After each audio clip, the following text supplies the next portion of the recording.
The United States acquired territories that were often hailed as the land blessed by God, due to their abundant resources. Today, we'll explore the factors behind the United States' global dominance. From its vast fertile lands and strategic geography, to its dominance of the dollar and the power of its diverse population. We'll delve into the myriad factors that have propelled the United States to its pinnacle. In December 2022, United States News & World Report, an American current affairs magazine, released its ranking of the world's most powerful countries. Once again, the United States came in first, and United States News & World Report described it as the world's most dominant economic and military power, as well as a major leader in popular culture through culture, music, movies, and more. Although the United States stands as an undisputed superpower, and is considered the most powerful country in history, it was once a British colony, and its history as an independent nation spans just over 200 years. How did the United States come to dominate the world? One of the primary reasons the United States became a superpower is its vast territory. Stretching across 48 degrees latitude, the United States enjoys a mild climate. In contrast to Canada's colder climate and Mexico's arid regions. Additionally, a significant portion of the world's fertile land is located in America. It possesses the world's largest temperate zone, the famous Great Plains, or granary, which allows it to produce enormous amounts of agricultural products. As a result, the United States has the third largest population in the world after India and China.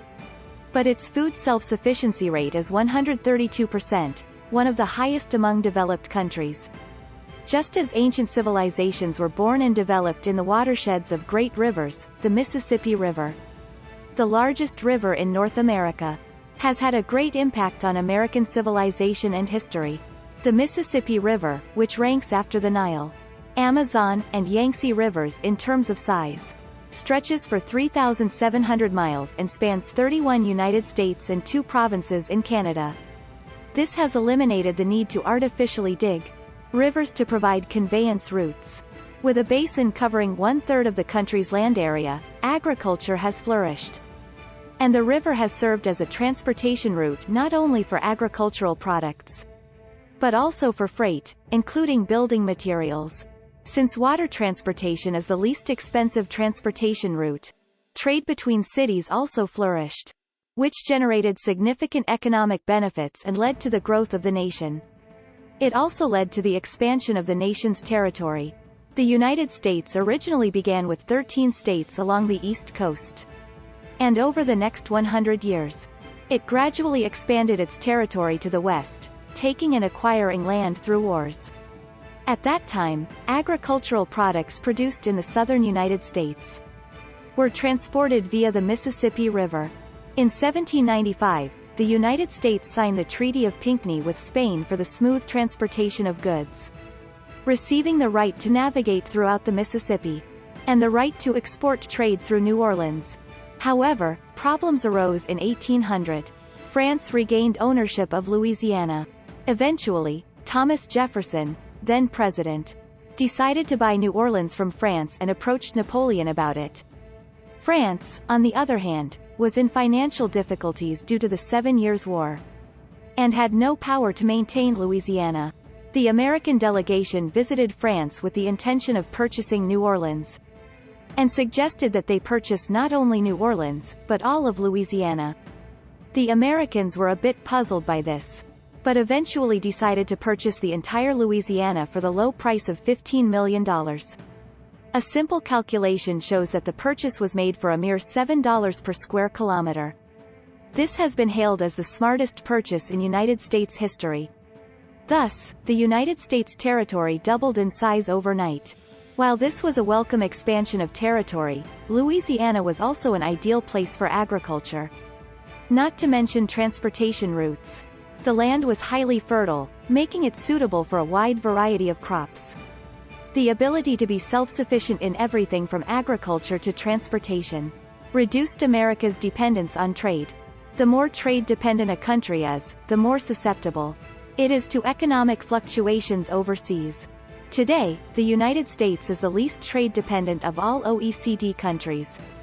And the land that the United States took from other countries, known as the land blessed by God, was full of resources in 1848.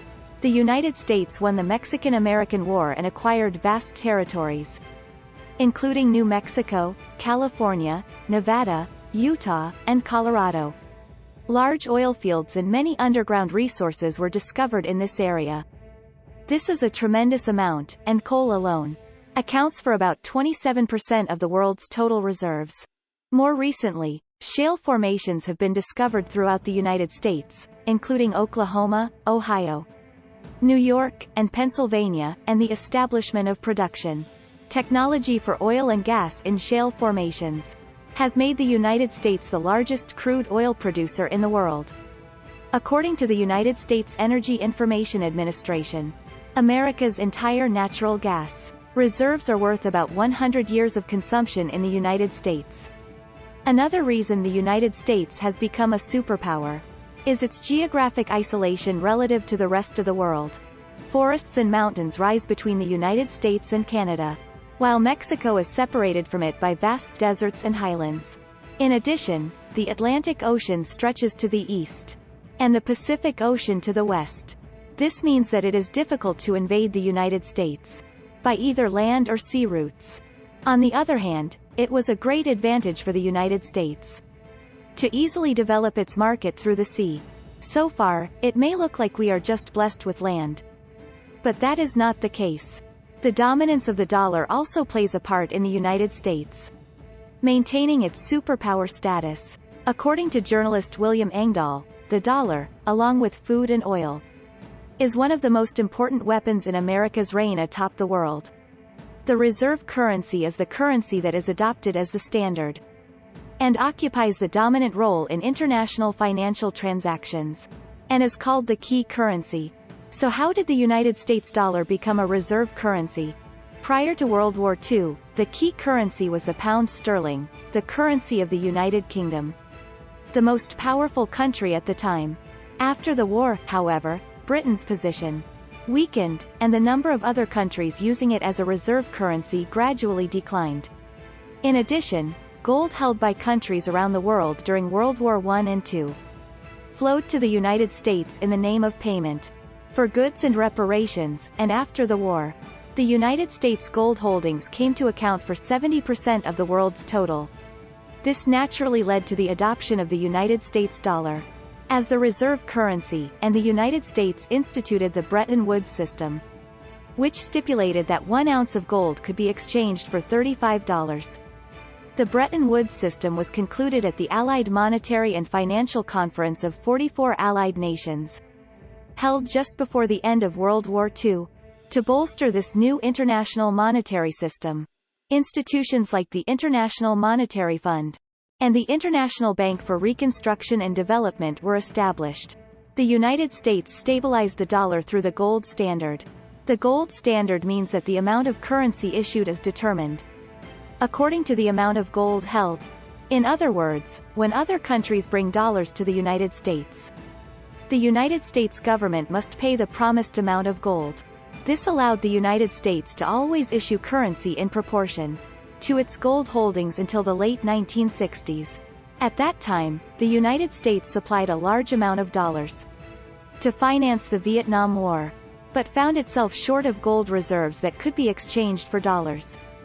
Furthermore, other countries, aware of this situation, demanded that dollars be exchanged for gold, and eventually, in August 1971, President Nixon declared a halt to the exchange of gold for dollars.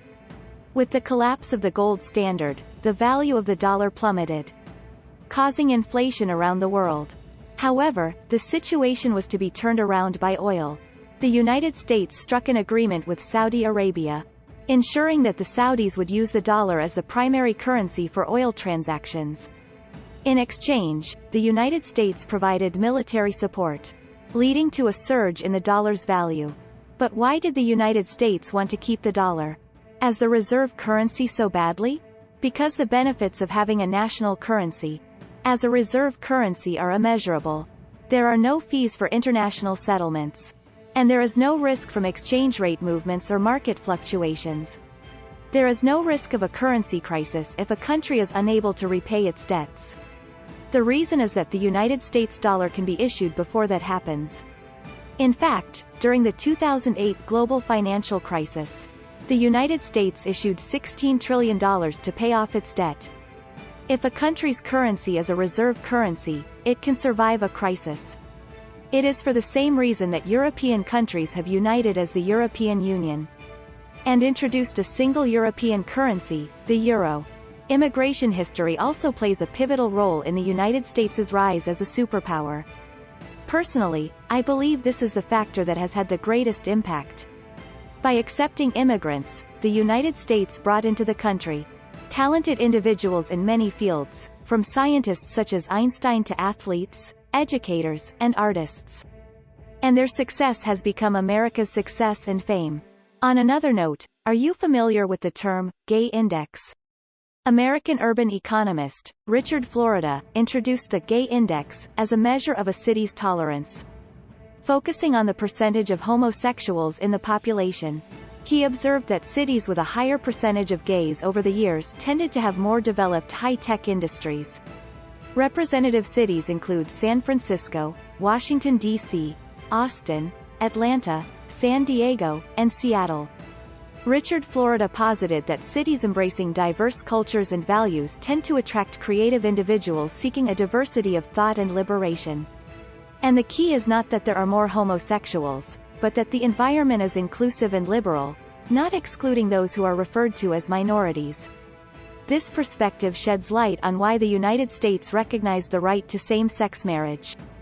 Effective leadership, coupled with a predominantly free market economy and minimal government intervention, has also played a significant role in America's remarkable growth. In summary, following its independence, the United States rapidly expanded its territory, benefiting from the abundant resources of the acquired lands.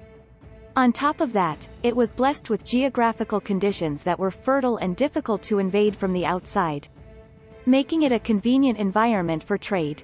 The war made it the issuer of the reserve currency, and the country welcomed immigrants and produced many outstanding leaders. It is a combination of strategic decisions and fortunate circumstances. This is the main reason why the United States became a superpower. Thank you for watching. Don't forget to like, comment, and subscribe for more insightful content. Take care and see you in the next video. Goodbye.